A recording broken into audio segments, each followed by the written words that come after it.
What are the most corrupt countries in Latin America? On Transparency International's most recent corruption index, Latin American countries did poorly, with the worst joining the ranks of war-torn countries and dictatorships.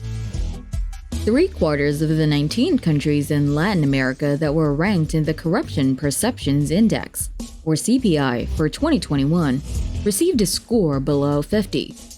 Venezuela performed the worst, scoring worse than both North Korea and Afghanistan. The index assigns a score to each country between 0 and 100 based on evaluations from national experts, business analysts, and international organizations. Scores under 50 suggest egregious corruption issues. Transparency International gathers information on bribes, the misappropriation of public funds, public servants who use their positions for personal benefit, conflicts of interest, and legal protections for individuals who report corruption. The index performed better for Caribbean countries. 6 of the 10 ranking countries had scores above 50, but none above 65. The average score for the region is 41, when Canada and the US are not included, which is 1 point lower than the global average of 43. It falls to 37 when the Caribbean is excluded. Insight Crime breaks down the results in a region that is still riddled with corruption in the table below. Scores ranging from 0 to 25, highly corrupt. With a score of 14, an all-time low for the nation, Venezuela held the title of most corrupt nation in the Western Hemisphere for the 7th year in a row. Venezuela, according to Insight Crime, has essentially turned into a mafia state.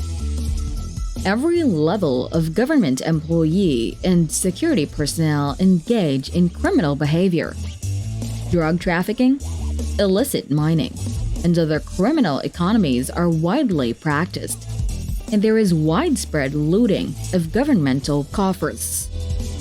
Government representatives in Venezuela are known to work with gangs to seize control of illegal mining gold in the Amazon. State security forces have worked in the National Liberation Army, a Colombian guerrilla organization. Venezuela's rot begins at the top, with President Nicolas Maduro, who has been charged with narco-terrorism, corruption, drug trafficking, and other felonies by the U.S. Department of Justice.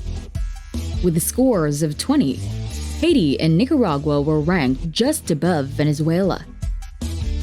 Given that the repercussions of the assassination of the nation's president, Jovenel Moise, in July 2021 are still being felt, Haiti saw a minor improvement compared to the previous 2 years. Nicaragua's ranking dropped to a new low in the meantime.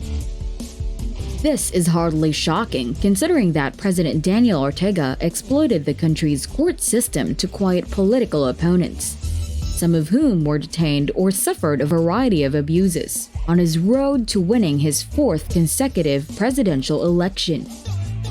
Honduras also sank to a new low, tying Iraq with a score of 23, which was a record low.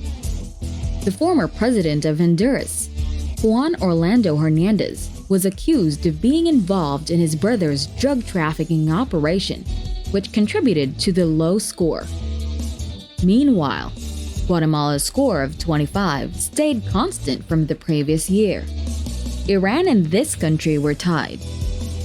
The country's low rating can be attributed to high-profile graft investigations and the removal of officials investigating wrongdoing.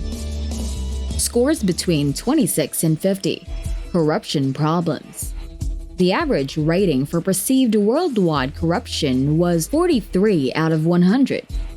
19 of the 21 Latin American and Caribbean countries scored less than 50 percentile points, putting them below the world average. Paraguay, 30. The Dominican Republic, 30. Bolivia, 30. Mexico, 31. El Salvador, 34. Panama, 36. Ecuador, 36.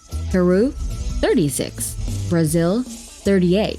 Argentina, 39, and Colombia, 39, Guyana, 39, Suriname, 39, Trinidad and Tobago, 39, were the nations scoring in this group. Only Jamaica, 44, and Cuba, 46, achieved results that were higher than the average for all countries. In the example of Paraguay, Inside Crime has released an investigation from just last year that showed how a legislator there planned with a suspected drug dealer to shield cocaine shipments in exchange for illegal money.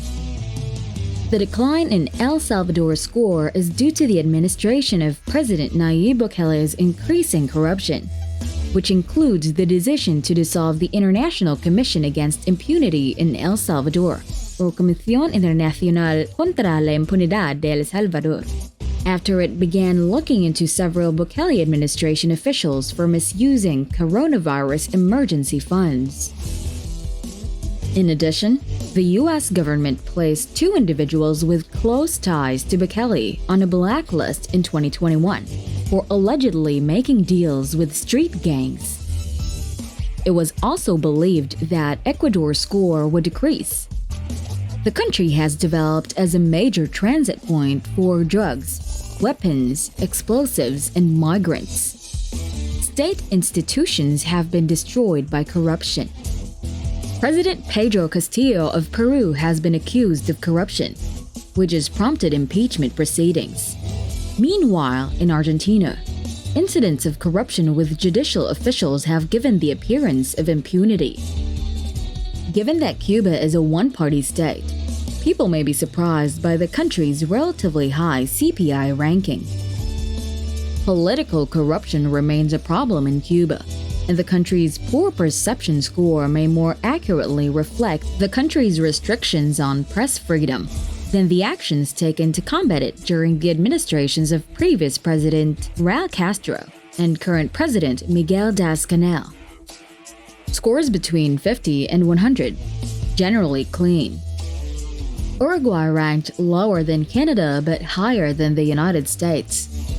Chile, meanwhile, tied with the United States and received praise from Transparency International for its independent judiciary and the safeguarding of basic rights, as important in preventing corruption from penetrating the Uruguayan state.